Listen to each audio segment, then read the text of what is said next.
तरह से जिस तरह से टायर जलाया गया है ना, उसी तरह से जला देंगे ना तो वो खुश हो जाएंगे, सब खुश हो जाएंगे। इसी तरह के भी को जलाएंगे ना तो सब खुश हो जाएंगे, वरना उसको रिजाइन करने से, उसने राजीनामा देने से कुछ नहीं होने वाला। कल जो लोग थे वो वापस आएंगे क्या? चींटियां इकट्ठा होकर सांप को मार सकते हैं और घास को पिरो पिरो कर रस्सियां बनाई जा सकती है, और अगर देश के नौजवान इकट्ठा हो जाए तो तख्ता पलट सकते हैं। ये कोई कहानी नहीं है, बल्कि ये हकीकत है, क्योंकि नेपाल के नौजवानों ने ये करके दिखाया, और इससे पहले बांग्लादेश के नौजवानों ने करके दिखाया था। किस तरह से वहां से शेख हसीना को भगाने का काम किया था। आज तक वो यहां से वहां भटक रही है, जबकि देश के प्राइम मिनिस्टर हुआ करती थी। मेरे भाइयों मेरे दोस्तों, नेपाल में जो करप्शन था, वहां के तमाम नौजवान कोई इंडिया में तो कोई दुबई में, कोई और कहीं कतर में, कुवैत में काम करने के लिए जाते थे। उसी तरह हमारे इंडिया से भी जाते हैं, और उसी तरह हम लोग के यहाँ भी गरीबी छाया हुआ है। सिर्फ नेपाल में ही नहीं, बल्कि बांग्लादेश, इंडिया, ये तमाम के तमाम जो हमारे अगल बगल के देश हैं, सबके सब बिल्कुल गरीबी स्थान से भी नीचे है। मेरे भाइयों मेरे दोस्तों, इसका जिम्मेवार सिर्फ बीजेपी नहीं है, बल्कि इससे पहले जो राज किया है, और वो लोग भी जिम्मेवार है जो हमारे क्षेत्र में बैठते हैं। सिर्फ केंद्रीय सरकार नहीं, बल्कि स्टेट के सरकार भी इसका जिम्मेवार है, क्योंकि विकास ये लोग करते नहीं है। ये लोग सिर्फ खुद का विकास करते हैं, और इसी को लेकर नेपाल में जो प्रदर्शन हुआ, 72 लोगों की जाने गई, जो कि खास करके नौजवान लड़के थे। दोस्तों, नेपाल के उन साथियों का हौसला अफजाई करना चाहिए, जिस तरह से वो लोग इस काम को अंजाम दिया। खास करके देश के उन सत्ताधारी लोगों को इस तरह से उखाड़ कर फेंकना, इस तरह से वहां के सत्ते को पलटना इतना आसान नहीं होता, जिस तरह से वो लोग करके दिखाया। मेरे भाइयों मेरे दोस्तों, हमारे इंडिया में भी ऐसा हाल होता है। हम लोग प्रोटेस्ट करते हैं और फिर हार मानकर बैठ जाते हैं, और हम लोग ये नाम नेहाद सेकुलर पार्टियों का सहारा लेते हैं। हम लोग इनको सत्ता में बैठाने की कोशिश करते हैं। हमेशा हम लोगों का सोच यही होता है कि इनको उखाड़ कर फेंके और दूसरे को बैठाए, जबकि अच्छे लोगों का तलाश नहीं करते हम लोग। नेपाल में जिस तरह से तख्ता पलटा और दूसरा कोई प्राइम मिनिस्टर की कुर्सी पर बैठा, तो वहां के लोग, कुछ लोग पसंद कर रहे थे, लेकिन ज्यादा तादाद में लोग पसंद नहीं करते थे उनको। उसके बाद सुशीला कार्की एक औरत है, और अभी वहां के प्राइम मिनिस्टर सुशीला कार्की जी हैं, जो कि उम्रदराज औरत है, लेकिन इस काम को बेहतरी से कर रहे हैं, अपने कुर्सी का ख्याल करते हुए, और अपना जो उनका जिम्मेवारी है उनके ऊपर, वो अभी बढ़िया से निभा रही हैं, और उससे वहां के तमाम जनता भी खुश है। और मैं एक बात और बता दूं मेरे भाइयों मेरे दोस्तों, खास करके वहां जितने भी प्रोटेस्ट करने वाले लड़के थे, सब के सब जनरेशन जेड में आते थे। और मैं यहाँ पर बता दूं कि जनरेशन जेड क्या है।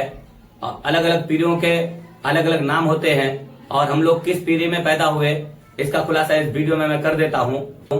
जैसे कि 1946 से 1964 तक जो लोग पैदा हुए, उनको बेबी बूमर्स कहा जाता है। उसके बाद मेरे भाइयों मेरे दोस्तों, 1965 से लेकर 1980 तक जो लोग पैदा हुए, उनको जनरेशन एक्स कहा जाता है।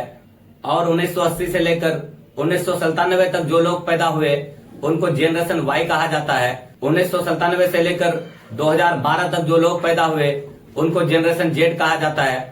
उसी को जेन जेड कहते हैं शॉर्ट। और मेरे भाइयों मेरे दोस्तों, 2013 से लेकर 2024 तक जो लोग पैदा हुए, उनको जनरेशन अल्फा कहा जाता है। 2025 से लेकर 2039 तक जो लोग पैदा होंगे, उनको जनरेशन बीटा कहा जाएगा। उसके बाद का नहीं पता। लेकिन मेरे भाइयों मेरे दोस्तों, जनरेशन जेड जो है, ये इंटरनेट के दुनिया में पैदा हुआ, और मैं भी जनरेशन जेड में आता हूँ। खास करके उस टाइम हम लोग पैदा हुए, जिस टाइम दुनिया बहुत आगे जा चुका था। मेरे भाइयों मेरे दोस्तों, हम लोगों को सब कुछ दिया गया, हम लोग कुछ बनाए नहीं।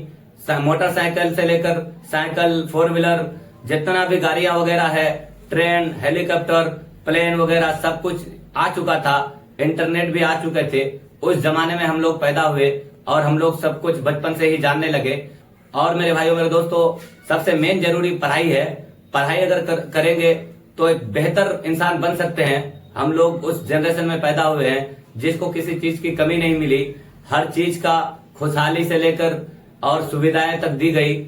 लेकिन हम लोग अगर बेवकूफ बनेंगे इन सत्ताधारी पार्टियों के चक्कर में, तो वो हमारी गलती है, क्योंकि हम लोग डरने के लिए पैदा नहीं हुए, बल्कि लड़ने के लिए पैदा हुए हैं। अगर किसी चीज की कमी बेसी होती है तो हम अपना हक छीन कर ले सकते हैं।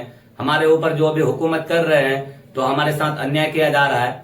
खास करके मेरे भाइयों मेरे दोस्तों, मैं आपको एक वीडियो दिखाना चाहूंगा, जो कि हमारे नेपाल की एक बहन है, किस तरह से बोल रही है सरकार के खिलाफ और बता रही है कि यहाँ पे करप्शन किस तरह से हुआ है।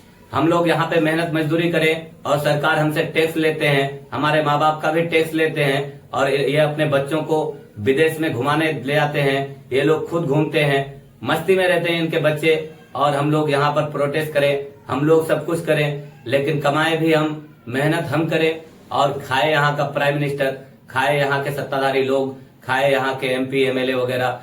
इसीलिए वो लोग सरकार को बदलने का काम किया और एक औरत को वहां पे उस कुर्सी पर बैठाया जो कि एक माँ है और सबको मतलब अपने बच्चों की तरह देख सकते हैं।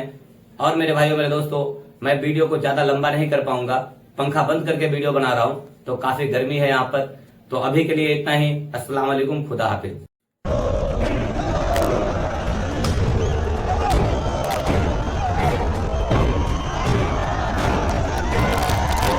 चाहते हैं आप लोग? वो उसे ना इसी तरह से, जिस तरह से टायर जलाया गया है ना, उसी तरह से जला देंगे ना तो वो खुश हो जाएंगे, सब खुश हो जाएंगे। इसी तरह के बियोली को जलाएंगे ना तो सब खुश हो जाएंगे, वरना उसको रिजाइन करने से, उसने राजीनामा देने से कुछ नहीं होने वाला। कल जो लोग थे वो वापस आएंगे क्या? जितने मरे बेचारे, इतने सारे छोटे छोटे बच्चे मर गए थे, वो वापस आ जाएंगे क्या? इसीलिए उसे राजीनामा देने की जरूरत नहीं है। खुद आकर खुद अपने आप को आग लगा दे, वो अच्छा बात होगा, फिर सब लोग खुश हो जाएंगे, कोई कुछ नहीं बोलेगा। यही चाहते हैं बस।